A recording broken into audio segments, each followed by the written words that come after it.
What is up, guys? This is Steve from GameSmart, back with another Teamfight Tactics game review. If you've been enjoying the videos, please like and subscribe. Today we're going to be looking at a Spirit Sharpshooter game of mine from the Diamond 4.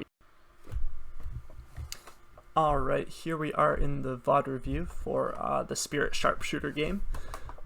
So we ended up getting a needlessly large rod on a Diana for the carousel item, which, while we didn't know we were going to be going the Spirit Sharpshooter build, it's definitely the single best start that you could have for it. Plus we pick up the chain vest off of the first creep round, grab the Tristana. We have a lot of indicators early on that this is a pretty strong contender for a Spirit Sharpshooter composition, being that we have the early locket as well as a crit glove. Plus we've seen at 2-1 we've got a 2-star Tristana already, so these are all pretty good indicators that we should be doing a ton of scouting right now, which we are at this point. I've cut this out of the video just in the interest of time, but between every round in Stage 2 I am scouting for basically seeing how contested the Spirit Sharpshooter build is. So the Spirit Sharpshooter build, for people that are a bit newer to the game, it's basically picking up every hero or champion that has a Spirit or Sharpshooter tag. So that is Tristana, Nidalee, Sivir, Teemo, Yuumi, Diana, and Kindred, I believe.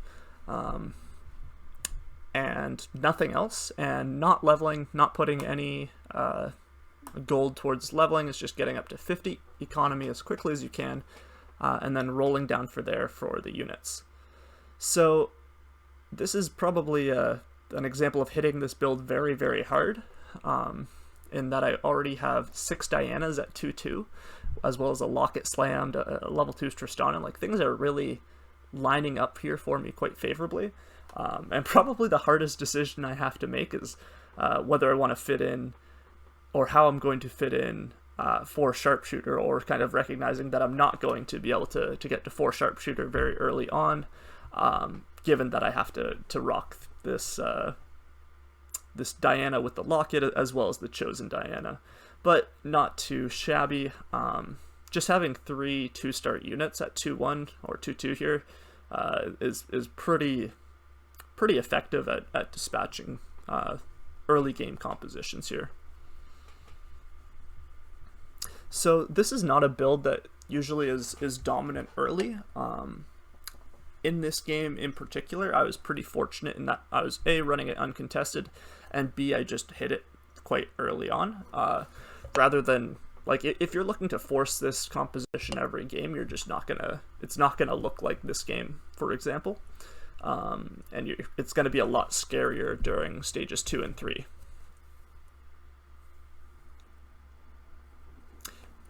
Yeah, that being said, at level 4 here, we are able to get in Sharpshooter, and yeah, makes these rounds really, really easy. Typically when you're playing this, like I said, if you're playing this in a Platinum lobby or a Diamond lobby or whatever, you're probably not going to win many, if any, early rounds.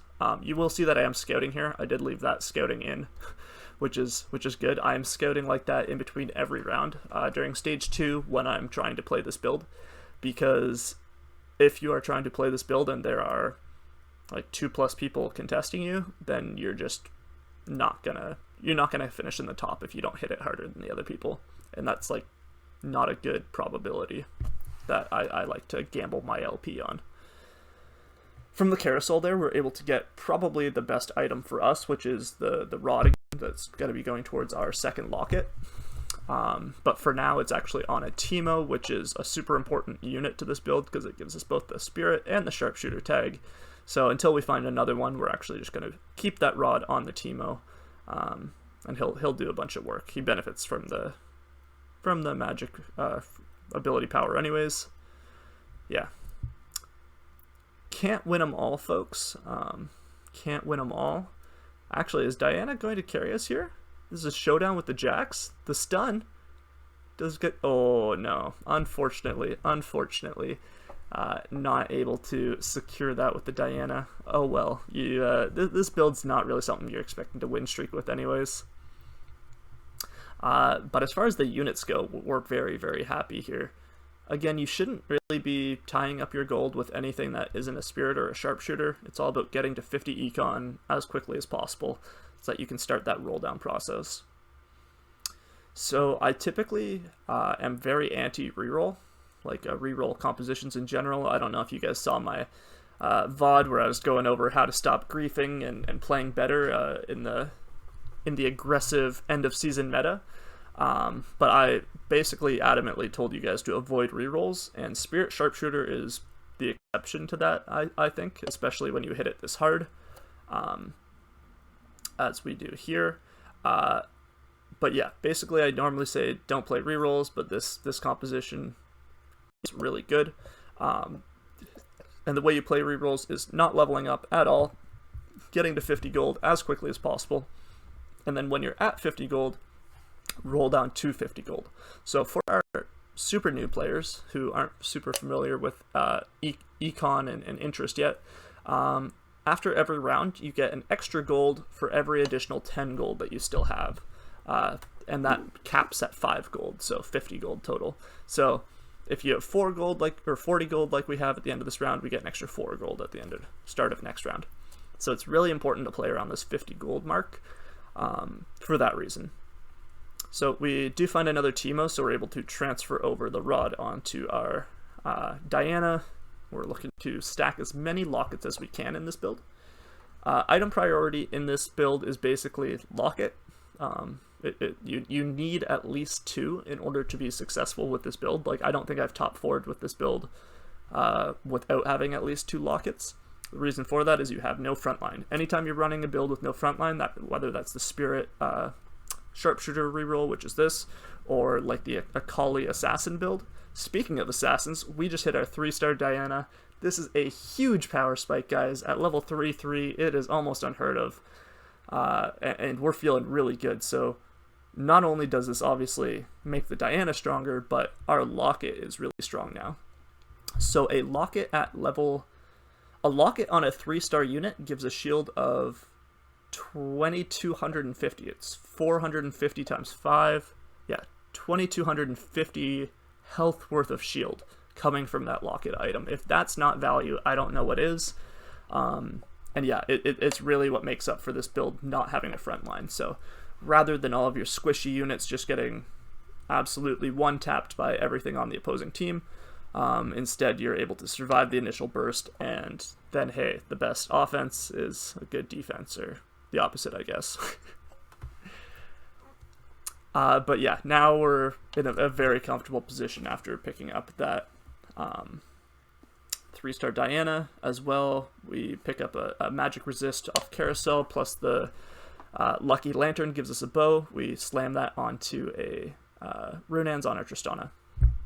So again, sorry, talking about item prioritization, it is the locket number 1. Then I would say it's the Last Whisper on your Tristana or Sivir. Last Whisper is so important right now. I think it is the second most important item in this build, and that's largely because Vanguard Mystic got buffed again and is super meta, and I'm sure you're going to be seeing at least one in all of your games going forward. And yeah, Last Whisper means that you actually have a chance to fight against those builds. And as far as items after that, it's really about getting a 3rd item onto your 3-star Tristana. Any attack damage item or attack speed items going to work. Even AP items work for if you're stuck with it. General rule of thumb, I like Runaan's. Some people like IE. Other people like Deathblade or whatever. And yeah. You've got other options like Morella Nomicon's not a bad item on her either.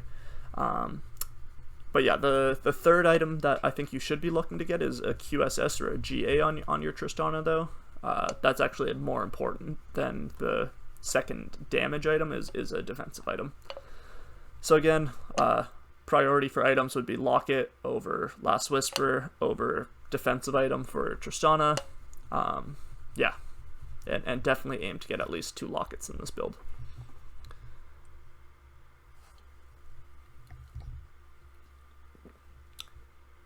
So we're entering one of the weaker points for this build. It's not going to look like it because we've 2-starred just about everything. We've got a 3-star Diana. But typically this build really struggles before they've hit level 6 and are able to get in 4 Spirit, 4 Sharpshooter. Because they don't invest any gold to go up to level 6, they're rolling at level 5 for their units. So this is typically a real like low point in this build, but fortunately we're only 1 Tristana away and we're feeling pretty good about ourselves. And we're chalking this up to good scouting mainly, the fact that we have been playing this uncontested. Getting this 2-star Sivir here is pretty nice. Swap that in over the Nidalee. Yeah, we're looking. This is the strongest possible version of this build that you're going to see at this point. Combined with the fact that this lobby is a bit lower. This lobby is a combination of Platinum 1 and Diamond 4 players. So this was during my... right after I had fallen from Graces and released my How to Stop Griefing video. So I was climbing back up from Platinum 1 LP over the course of like 4 or 5 games, and this is one of those games. So a bit lower elo than we're expecting, but people are still putting out pretty competitive boards. But yeah, if you're wondering how I was able to win streak with this comp, it's a combination of hitting it really hard, and as well as the lobby being a little weaker than I've been playing with recently.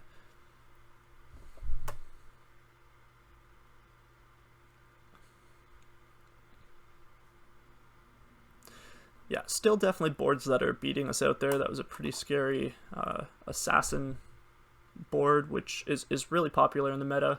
We are able to get a chain vest off of a Nidalee there, which is kind of sad because if we had kept that Nidalee... Ooh, Tristana alert, 3-star Tristana alert. If we had been able to keep that Nidalee, we would be only 1 Nidalee away from a 3-star, and then we would have all of our 1-cost 3-stars. And while I've been giving myself good props for doing some scouting, I actually missed one thing in my scouting report, and that is that Nidalee is actually quite heavily contested. And I didn't think that she would be because, frankly, she's not in most games, but there is a player probably running like 6 Warlord at the moment that has a 3-star chosen Nidalee, as well. Nidalee's being run as a Sharpshooter in another composition as well as at a 2-star level. So Nidalee's actually relatively contested at this point, and I kind of saw that and I was like, oh, that explains why I'm not seeing her right now. But the thought that it should have actually triggered was, oh, Nidalee's contested, I should go to level 6, I should go to level 7. I should cut my losses and stop looking for this Nidalee. So the reason I say that is that once you hit your rerolls, once you hit the champions that you're going for, see, if I was level 6, I would have won that fight. Once you hit your 3-costs, or sorry, your 3-stars, so your Diana and your Tristana, which are honestly way more important to this build, because in the late game you're going to replace Nidalee with Samira the majority of the time. Once you hit the 3-star, you should be going up because you have put yourself at a deficit, basically, like at a huge detriment by staying at level 5, that you're going to get such a big power spike from going to level 6, from going to level 7, that you've put yourself at this detriment by staying level 5 to get that 3-cost, and now you're making up for lost time by going, like, catching up with the rest of the lobby, basically. So instead I'm continuing to roll at level 6, and these are all like pretty garbage rolls as far as I'm concerned. Like, now that I have the benefit of hindsight, I recognize that this was a pretty big mistake. Because really I'm rolling for something that's not going to improve my board that much. And it's not only am I unlikely to hit it, but like I could also... It's not like I don't have the opportunity to hit 2 Nidalees at level 6 or at level 7 or at level 8 even. Heck, even at level 10, okay, maybe not at level 10, but at level 9, if I'm only looking for 1 Nidalee, like that's still a hittable kind of thing. But instead I spend, it's got to look like 40 gold looking for this Nidalee at level 6 here. which just completely delays level 7 and level 8. It makes me lose health that I don't need to, as well as I keep some of these players in the lobby that shouldn't be. I should be doing more damage each turn than I currently am. And it's all of these types of things that have a ripple effect that it's really easy to go back and watch a VOD and just be like, oh yeah, I played that perfectly, or I played that as well as I could have, kind of thing. But the reality is, like, I saw it in the scouting, and I cut it out of the video because scouting looks really whack in like in a VOD, but also because just trying to reduce time for these videos. And there was actually a part where my screen hovers on this 3-star Nidalee on the other team. I put my mouse over it, and that should have triggered him. I thought, stop rolling for this Nidalee, and I should have pushed to level 7 right then. But yeah, instead I just give other people chances basically to come into this game, and if we're ever trying to improve at something, we have to be able to think critically about our own play. But also, if it's in a competitive space that we're trying to improve, it's not just your impact on your own board, but it's like how much you are able to hurt other people, how much you are able to push your advantage on them to make their life as uncomfortable as possible. That sounds like horrible, it sounds sadistic, whatever, but like it's a competitive game, and we're playing it as such, and that is like a competitive mindset that you have to have, is that I'm going to make my life easier by making your life harder. Like, that's, yeah, it's an arms race of who can put out a stronger board. That's what the game is, and that's why we like it. So finally give up on finding this Nidalee, and at 5-5 push to level 7. Like, I should be level 8 here. If I hadn't wasted all that gold rolling, I should be level 8 here with Econ, and not losing these fights. But instead, I'm still level 7, and despite the fact that I am getting utility out of this Tom Kench, this 1-star Tom Kench with a gargoyle stone plate, whatever that item is called. I am getting a lot of value out of that, but really I should be able to have a Vanguard pair out there, or something, or Dragon Soul, or something at level 8. I should be able to get more out of it than I am right now at level 7 with the solo frontline.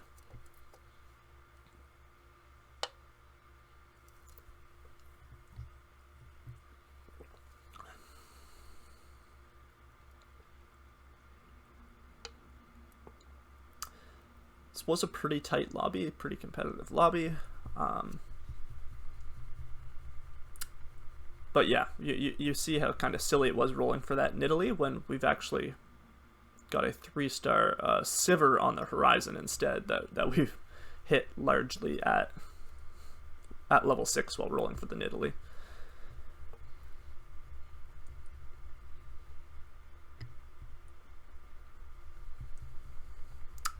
Two-star Braum is a much more efficient front line. Here is the big hit, though, the 3-star Sivir. Oh my goodness, can you believe we found the 3-star Sivir before we found the 3-star Nidalee?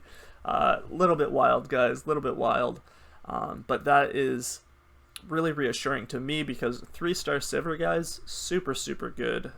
She just gets so much flat AD. I think it's 358 attack damage when she ults.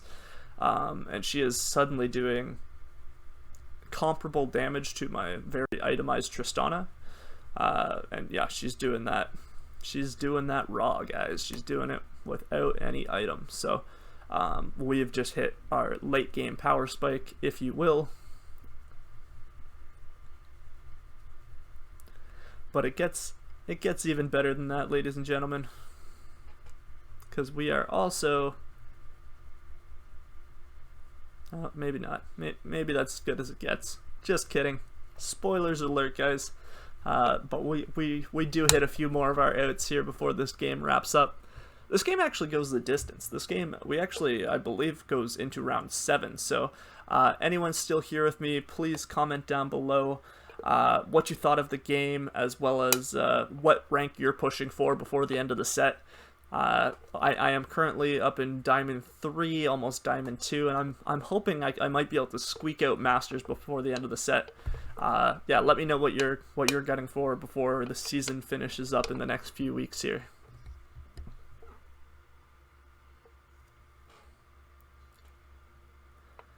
there are some pretty scary boards. There's the 9 Warlord 3-star Nidalee Chosen.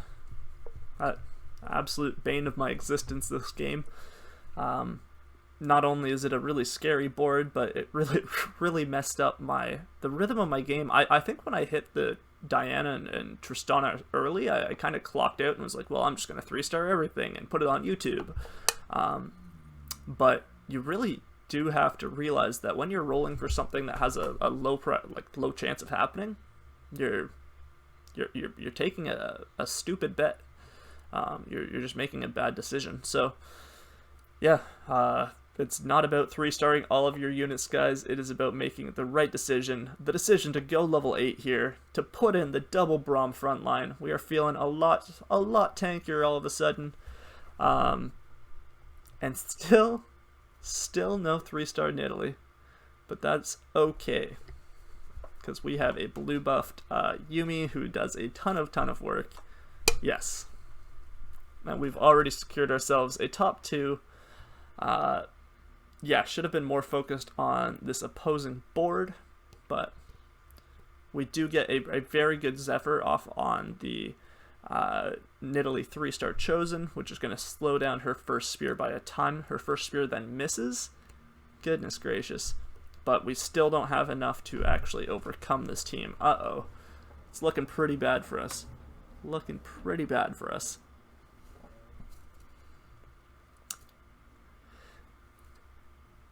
And yeah, we're just donkey rolling for literally anything. Unfortunately, that Yuumi is not really going to help us. An extra 2-star Yuumi on our bench won't do much. So we're actually going to sell that and keep rolling down. We should be rolling more aggressively here. Finally selling the Nidalees. Oh my goodness. Feels bad. Feels bad. We spent almost 100 gold rolling for the 3-star Nidalee at level 6. And then we just sold them at 6-6. While never 3-starring our Nidalee. While we get spanked by this guy that has 3-starred his Nidalee. Ugh. Feels bad. Okay, but we got him this time. We got him this time. The set could not handle it. Honestly, not sure why I won that second round without winning the first round, because I felt I had a better positioning in the first round with my Zephyr. Maybe a set RNG. This is it, the final roll down, guys. 20 gold, 1 Teemo. There we go. That's secure in the bag right now there. We're also going to go ahead and throw Dragon Soul in. We think that is more valuable than the front line is just having a Tristana that is able to melt and pop off on anybody. Donkey rolling our last few gold for any out, realizing we don't have any outs. Yeah, feels good, feels good. Here it is, guys, the last round. Are we able to overcome this Nidalee rival that we have had all match long? Are we able to secure the dub? 3-star Teemo, is it enough? The Diana, the Tristana. Huge win, guys. That is a big victory for the Get GameSmart community. Thank you all very much for watching. If you enjoyed, please remember to like and subscribe, and we will see you guys next time.